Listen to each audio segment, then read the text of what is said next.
Hello students, आज का मैं वीडियो स्पेशली पटवारी की परीक्षा के लिए बना रहा हूँ। एक्चुअली मैं बहुत लेट हो गया हूँ, बट स्टूडेंट्स की रिक्वेस्ट आई थी, उस बेस पर मैं बना रहा हूँ।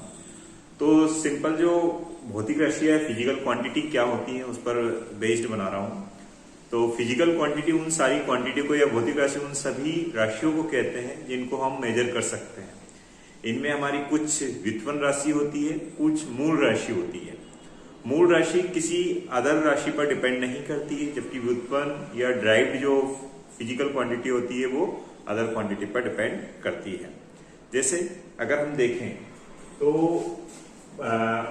मूल राशियां सामान्यतः सात होती है जिसमें हम लंबाई, द्रव्यमान, समय, विद्युत धारा, तापमान, ज्योति तीव्रता, पदार्थ की मात्रा, ये सात जो राशियां हैं ये मूल राशियां होती हैं।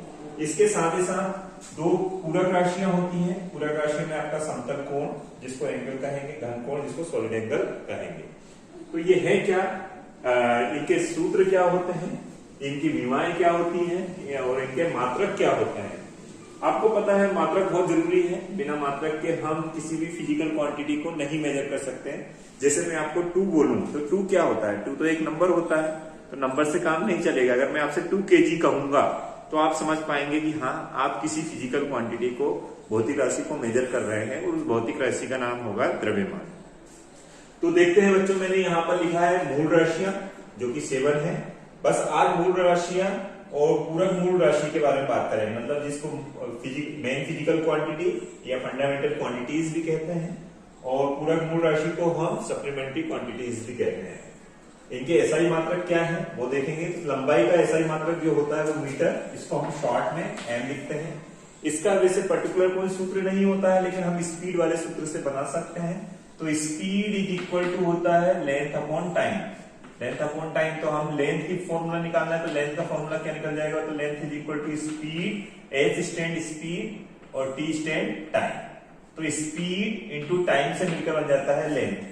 अब इसकी विमाएं बताना है, तो विमाएं बताने के लिए आपको याद रखना होगा, विमाएं बनाने के लिए हमें लिखना पड़ता है एम एल टी ए के की प्लेस पर थीटा भी लिख सकते हैं।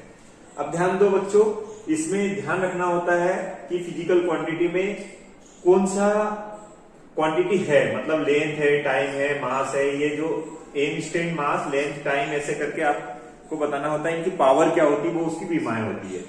तो अगर बोले कि इसमें लेंथ कितनी है, तो लेंथ एक ही है, तो लेंथ की पावर कितनी हो जाएगी 1। जो नहीं है उस पर 0 पावर लगा देते हैं, मतलब इसका कोई एग्जिस्टेंस नहीं है। आप चाहे तो इसको ऐसा लिखें या आप चाहे तो इसको ना लिखें, सिर्फ ये लिखेंगे तो भी चल जाएगा। ऐसा ही लिखेंगे L1 या L लिखेंगे तो भी चलेगा। पूरा लिखेंगे तो सब पर 0 लगाना जरूरी होगा उसकी पावर, और अगर सिंगल लिखना है तो सिर्फ L भी लिख सकते हैं या L⁻1 लगा सकते हैं। ऐसा ही द्रव्यमान का फॉर्मूला वैसे भी फिर से कुछ बोले तो कोई नहीं होता, लेकिन हम E equal to mc square से बना लेते हैं। E equal to mc square, तो यहाँ पर m का फॉर्मूला क्या हो जाएगा बच्चों, E अपॉन सी स्क्वायर। m का फॉर्मूला क्या आ जाएगा, E अपॉन सी स्क्वायर। तो इसको भी हम देखें तो ये है क्या, हम किसका निकाल रहे हैं, द्रव्यमान मतलब m। तो इसमें देखा जाए तो L नहीं है, T नहीं है, A नहीं है, K नहीं है, कुछ नहीं है। तो इसका अगर देखें तो विमान जो होती है वो m1 होती है, पावर कुछ नहीं मतलब 1 होती है। इसके बाद समय की बात कर लेते हैं। समय का फॉर्मूला भी हम यहीं से बना लेते हैं।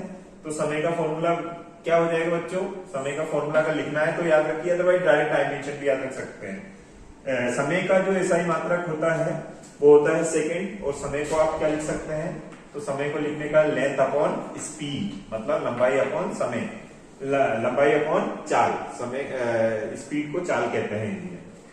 तो ये हो गया आपका समय का। तो इसको भी लिखेंगे तो सिर्फ इसको हम टी लिख सकते हैं क्योंकि इसमें समय है, इसकी पावर भी बनी है। अब आता है विद्युत धारा। विद्युत धारा के लिए हम क्या लिखें, तो विद्युत धारा का फॉर्मूला होता है वैसे I equal to Q upon T.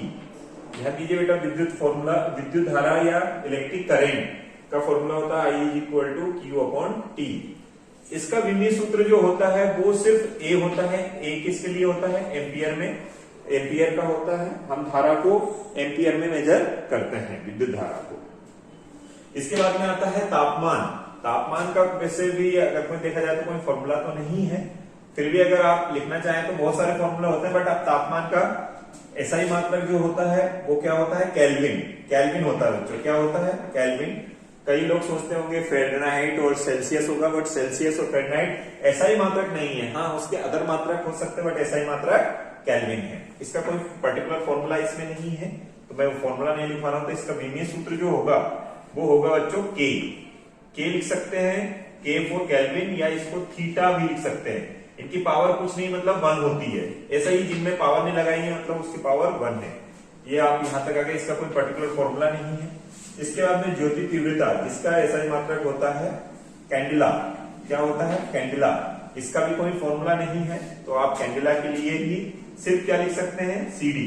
वैसे इसका मात्रक की बहुत कम जरूरत पड़ती है, बट अगर हो तो आप सीडी लिख सकते हैं। पदार्थ की मात्रा, पदार्थ की मात्रा का भी कोई फॉर्मूला नहीं है। पदार्थ की मात्रा को हम डायरेक्ट मोल लिख सकते हैं। डायरेक्ट क्या लिखेंगे, मोल लिखेंगे। इसके बाद में ये हमारा हो जाता है 1 2 3 4 5 6 7 राशियां हो गई हैं। उनका सूत्र भी लिख लिया हमने, जिनका जरूरत था विमा भी लिख लिया, और उनका एसआई मात्रक भी लिख लिया। वैसे इनके अदर मात्रक भी होते हैं, दूसरे मात्रक भी होते हैं, लेकिन आज हम मूल मात्रक की ही बात करेंगे और मूल राशियों को, कुछ सप्लीमेंट्री राशियों के बारे में बात करेंगे। इसके बाद में 2 हमारी सप्लीमेंट्री क्वांटिटीज भी होती हैं, जिनमें एक होता है समतल कोण। समतल कोण मतलब 2 प्लेन के बीच में जो कोण बनता है उसको समतल कोण कहते हैं। और एक घन कोण जो सॉलिड एंगल बनता है, जैसे कोण के केस में, शंकु जो होता है उसके केस में जो सर्कल के फॉर्म में जो एंगल बनता है वो आपका घन कोण कहलाता है। तो इसका भी कोई वैसे तो फॉर्मूला तो नहीं है, लेकिन बना सकते हैं। इसका फॉर्मूला तो आपको पता होगा, कोण बराबर क्या होता है, या एंगल इक्वल टू चाप बटे त्रिज्या। चाप बटे त्रिज्या, चाप बटे त्रिज्या, ये कोण का फॉर्मूला होता है। ठीक है, चाप बटे त्रिज्या होता है आर्क अपॉन रेडियस। तो इसका अगर देखें तो इसका कोई भी विमा नहीं है, नो डायमेंशन। विमा को हम डायमेंशन कहते हैं, तो इसकी कोई भी क्या नहीं होती है, विमा नहीं होती है। कोण की और घन कोण की दोनों का इसका भी कोई फॉर्मूला नहीं है, और इसका भी कोई डायमेंशन या विमा नहीं है। आई होप आपको समझ में आ रहा होगा। मैंने आज मूल राशि के बारे में बात की है। अगर आपकी रिक्वेस्ट होगी तो मैं वो दूसरी राशि के बारे में भी डिस्कस करूंगा। हाँ, थैंक यू।